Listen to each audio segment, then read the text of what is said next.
All good?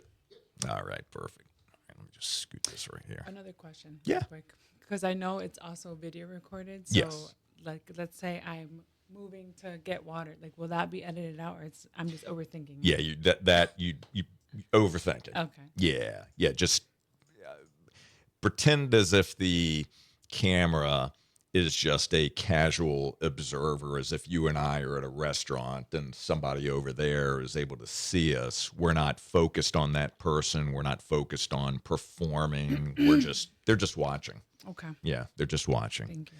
Very casual. All right. So here we go. All right, Mark. All good? Let me just grab one sip before we go.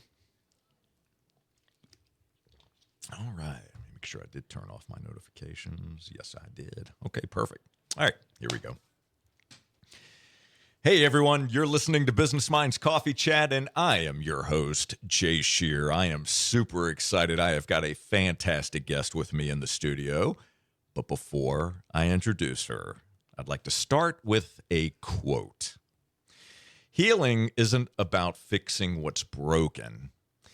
It's about reclaiming what's always been whole within you.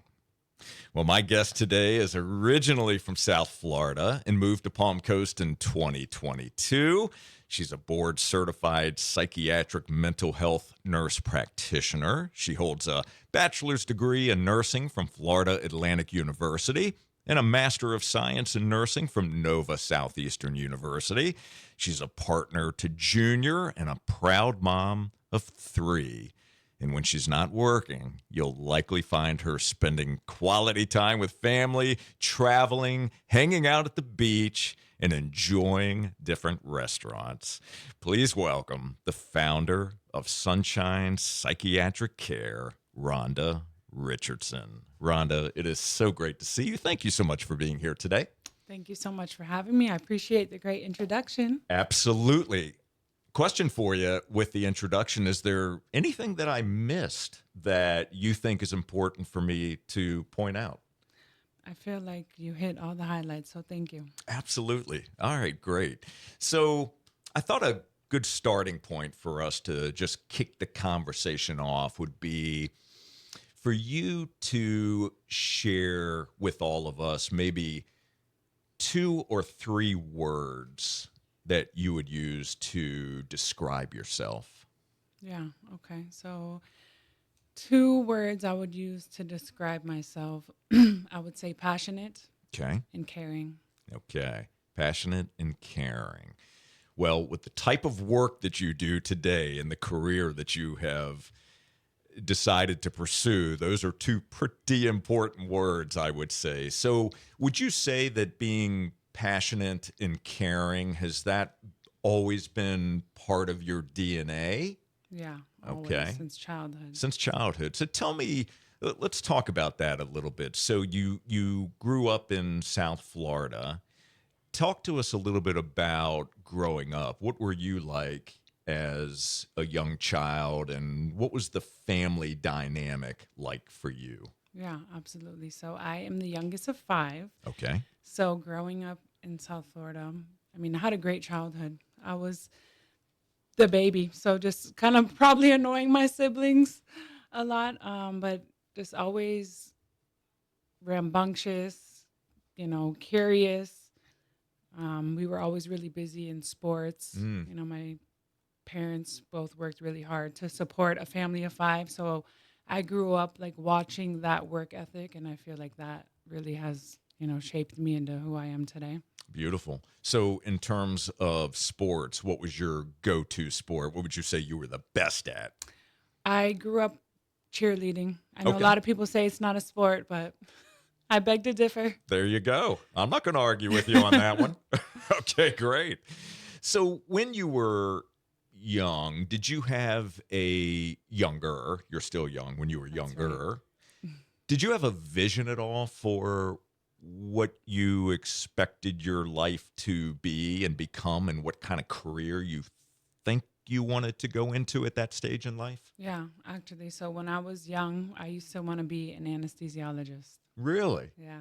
Give me an idea, how young were you when that first crossed your Like mind? I can remember being as young as 12. saying, I want to be an anesthesiologist when I grow up. Why? Where did that come from?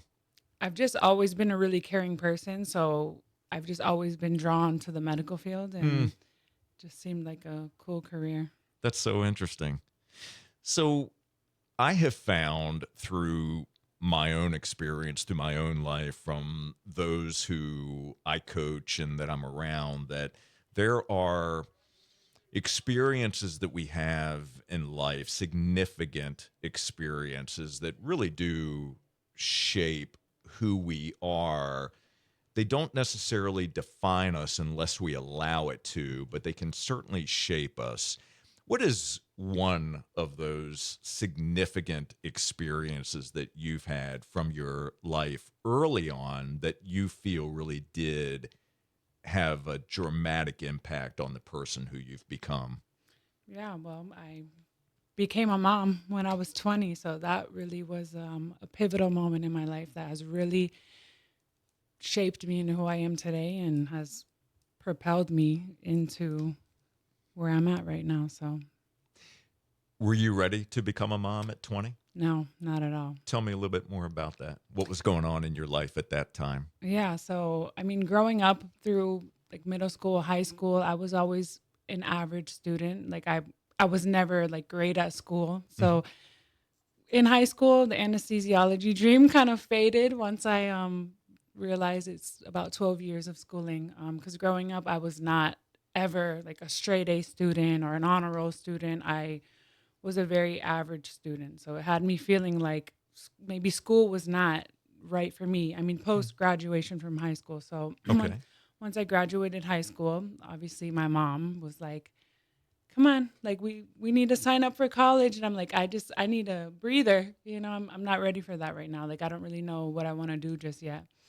But life has a way of lifing and things happen that put you exactly where you need to be. So I ended up becoming a mom when I was 20. Hmm. And that was the moment that I realized I'm like, well, I'm not bringing a kid into this world to suffer. Like, I need to get my life together. So I signed up for nursing school. Thankfully, I had a really good support system in my family. Um, I wanted to be there. So I really had to like learn kind of from the ground up. And I realized my teachers were right all these years. Like, I really could be a straight A student if I applied myself. I just was lacking the fundamentals. In grade school, you fall behind pretty quickly and it's really hard to catch up. So when I made the decision to go to college, I wanted to be there. So I put all of my energy and effort into being successful. And I found that I was actually pretty good at it. So I became an RN and I continued. I'm like, I'm not going to stop now. I'm going to just keep pushing forward. And I took it all the way to where I'm at now, like a master's. If you would have told me in high school, that I would be a nurse practitioner, I would say, you're not talking about me.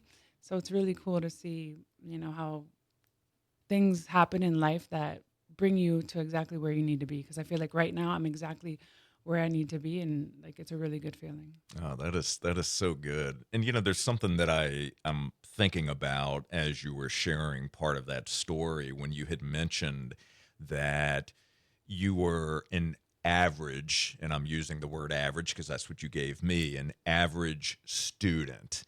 And it's so interesting how those labels that we accept really can have a dramatic impact on how we show up. And that can create limits in our lives, or it can empower us depending on what the label is. But the fact that you were able to show yourself and to prove to yourself that you could become much more than average and you could become anything that you wanted to when you decided to apply yourself.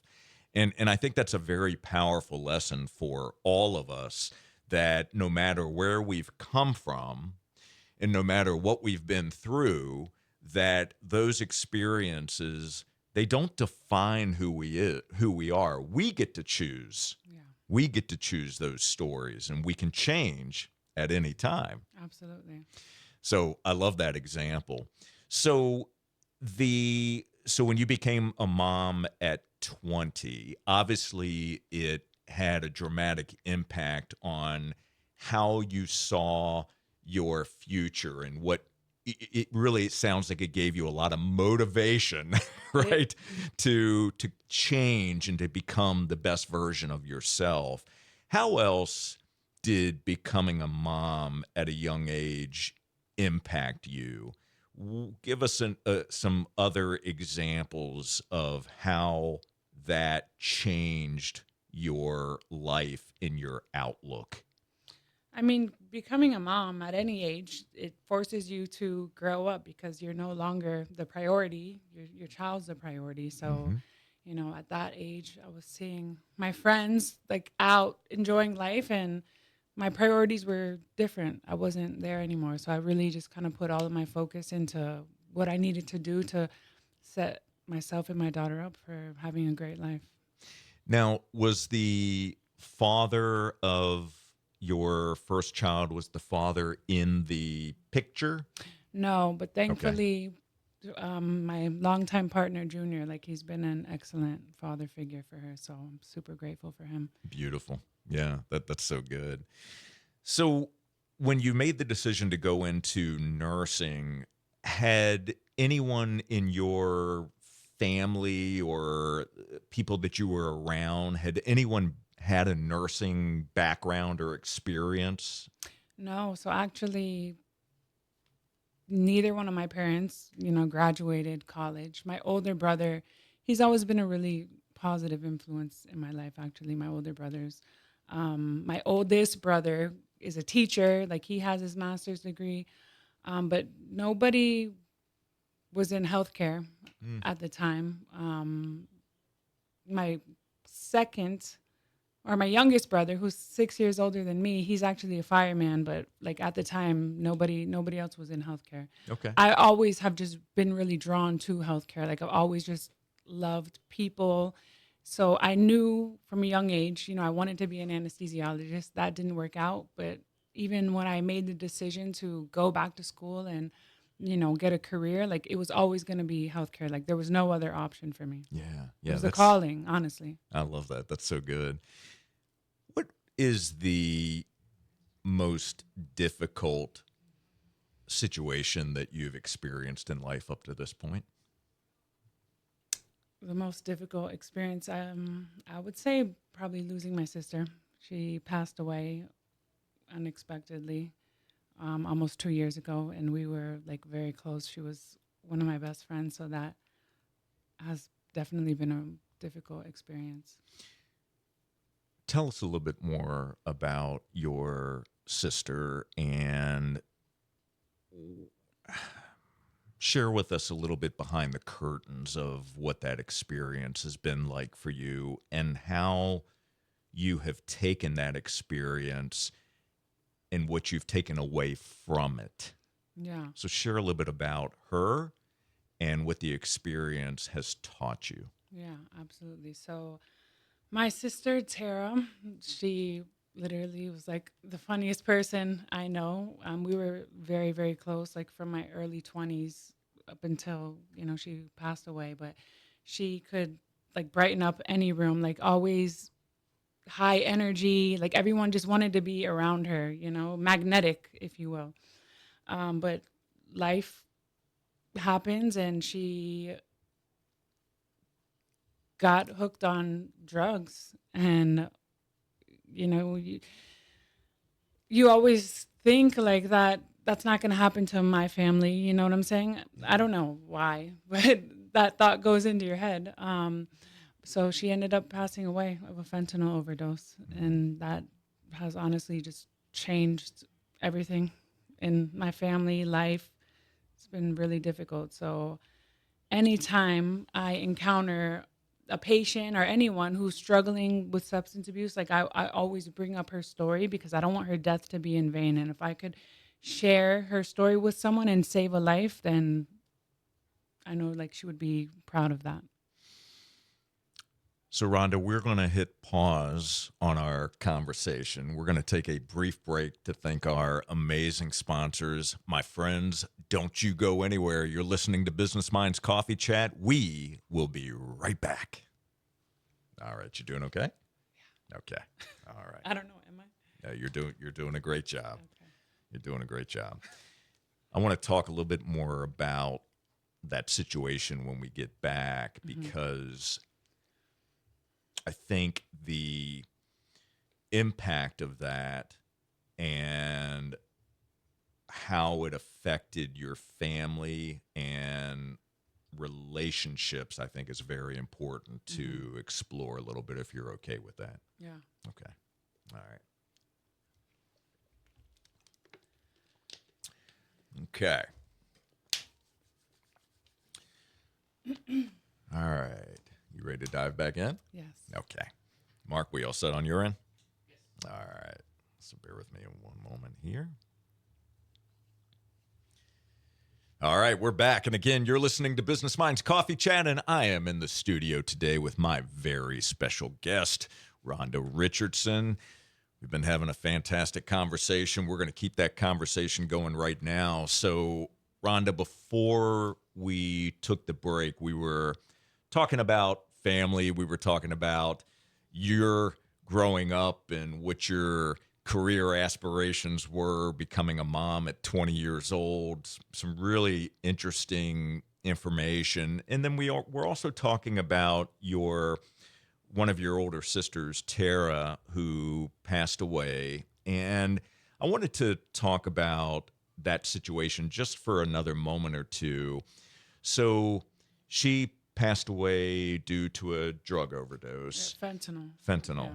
And you were starting to talk about the impact that that had. Now, you tell Tara's story because you know that you don't want anyone else to go through anything similar. So when you're sharing the story of Tara and what you and your family experienced, what reaction do you typically get, and what are you hoping the outcome is going to be by keeping her memory alive, but by sharing that piece of her story? Because that's not Tara's only. That doesn't define who No. Tara was, Right. right? It's Right. one part of her story, Yeah. obviously something very significant. But what are you hoping someone is going to do or do differently when you share that story?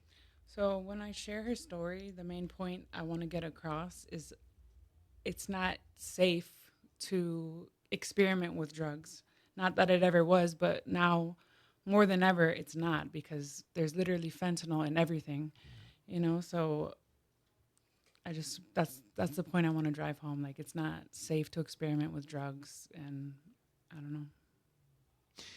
If you had the opportunity to have one last conversation with Tara, what would you want to ask?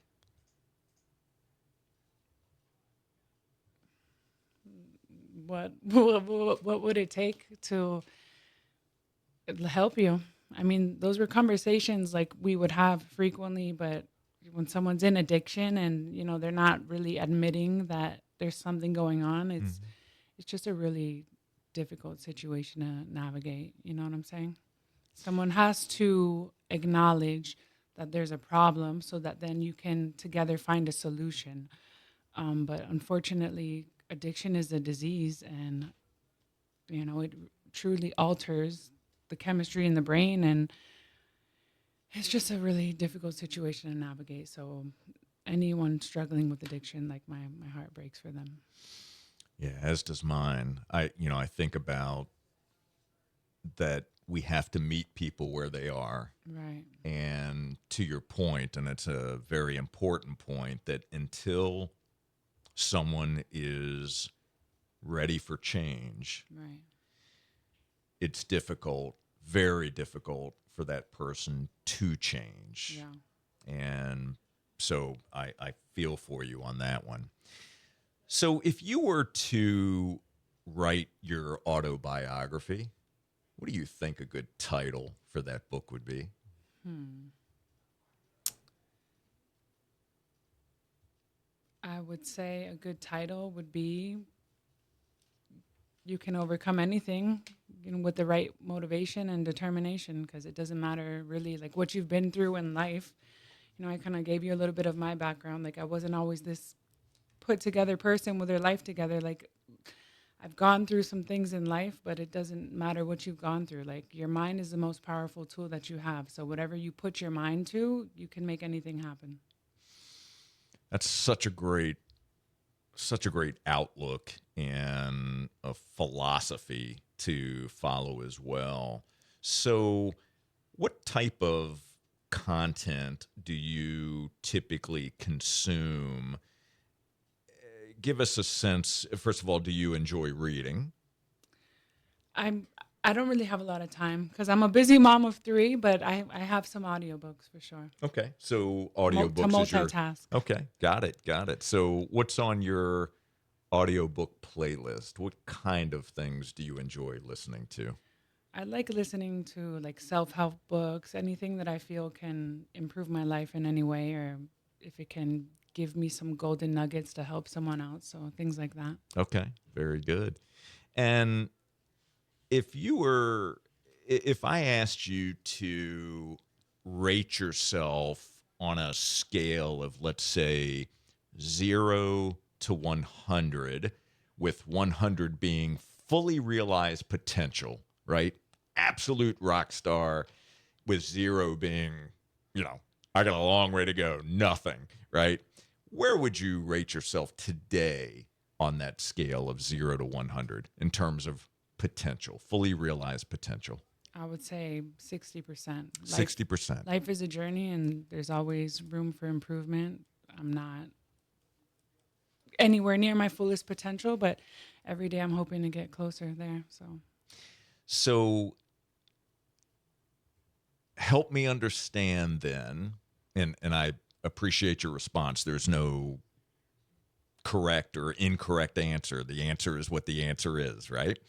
So, in order to continue to improve, like when I'm working with a business or an individual who is looking to reach more potential in their own lives, I focus on not only where they are today, but the gap of where they are versus where they want to go or where they mhm. want to be.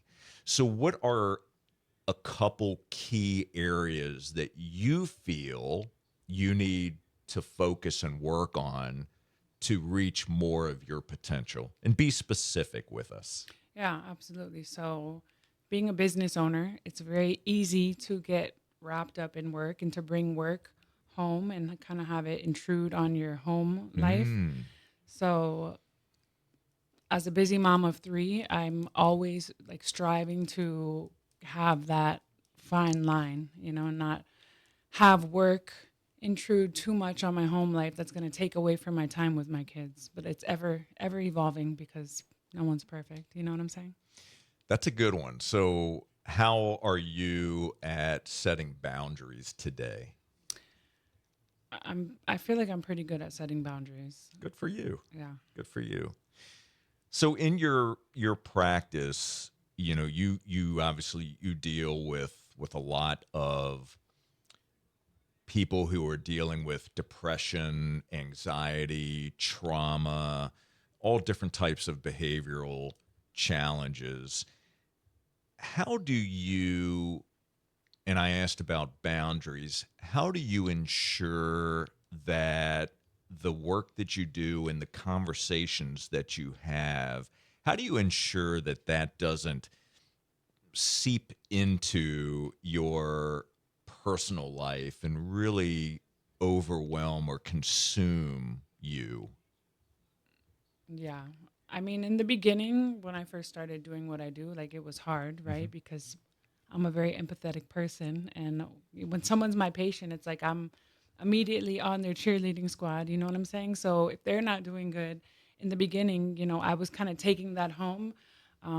But I've just really had to kind of compartmentalize. You know what I'm saying? I Mm, can't allow stressors that I'm dealing with at work or that my patients are dealing with bring me down because then I'm not showing up as my best version for my family. And I can't have that. yeah. So when you're under your own levels of stress, and you're just dealing with all the stuff that you deal with, from patients to family, all the different dynamics of life. What is your go-to tool for stress relief and grounding yourself? Yes, I'm happy that you asked. So honestly, the beach. The beach is my happy place. Okay. Like if I'm feeling stressed, overwhelmed, I find like just walking on the beach, feeling the sand on my toes, like it just does something to me, like resets me, just makes me feel really good. So I really try to get to the beach frequently, especially if I'm feeling like drained and overwhelmed because I know I'm going to feel better.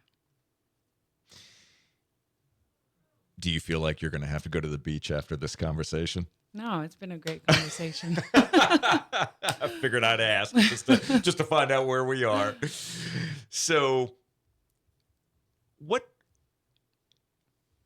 piece of advice would you give to our audience who are might be around folks who they know are dealing with some difficult challenges in life? They can just sense it, but they don't know what to do, and they're not quite sure where to go. What would you share? What would you encourage someone to do when they know that, whether it's a family member, a friend, a coworker, what would you suggest to them? I feel like communication goes a long way. You know what I'm saying? Sometimes you might see somebody struggling, but it's like you don't know what to say, so you say nothing. Yeah. Just being a listening ear sometimes can help. So just asking the person, like, hey, you seem like you're not yourself. Like, what's going on? Is there anything that I can help you with? And, maybe they'll open up and Mhm. you can guide them to the right resources or just be that listening ear that they may need in the moment. And if the person responds with, I'm fine, life is good, but you still kind of know that it's not. Do you let it go? I feel like in a calm way, like, are you sure? Because I know you and you don't really seem like yourself. Like, what's going on? You can talk to me. It's a safe space, like something to that effect. Yeah. Okay. All right. Very good. I would love it if you would give all of us a challenge. What is one thing that you would challenge our listeners and those that are watching right now? What would you challenge us to do starting immediately? I would challenge you to do something beneficial for your mental health at least once a day. Doesn't have to be any like long, drawn out activity, but taking, a couple of minutes to just be with yourself, your thoughts, like speaking positivity and love into Mhm. yourself, starting your day off like that, I feel like can definitely make positive changes in your week. So I would say starting your day off with some words of affirmation. And that's how you start your day? Yes, You're intentional about the way you start your day? absolutely. Very good. I've always believed that if we can control our morning, then we have a better chance of controlling the rest of our day. Things Yes. are always going to happen, but the one thing that we can do is we can be intentional about how we start the day and start ourselves empowered. So, one other question for you before we wrap up our conversation today. How do you want to be remembered? I want to be remembered as a great mom who showed up for her kids and someone who put a lot of good out into the world. That's fantastic. I love that. So, Rhonda, I want to thank you so very much for joining me today on Business Minds Coffee Chat. I have enjoyed this conversation. I feel some of the pain that you have, but I also feel the positive energy that you have as well. And I think that stands out above all else. And thank you for the work that you do in not only your practice, but also the growth that you're starting to experience in this community. I know that's very meaningful, and what you're doing is incredibly important. So thank you so much for being here. I'm grateful. Thank you so much for having me. This has been a pleasure. Absolutely. It is my pleasure. And for all of you, I want to thank you so very much for tuning into Business Minds Coffee Chat. We will be back next Saturday morning at 8:30. And until then, my friends, keep learning and growing and keep doing the work to reach your potential. Take care, everyone.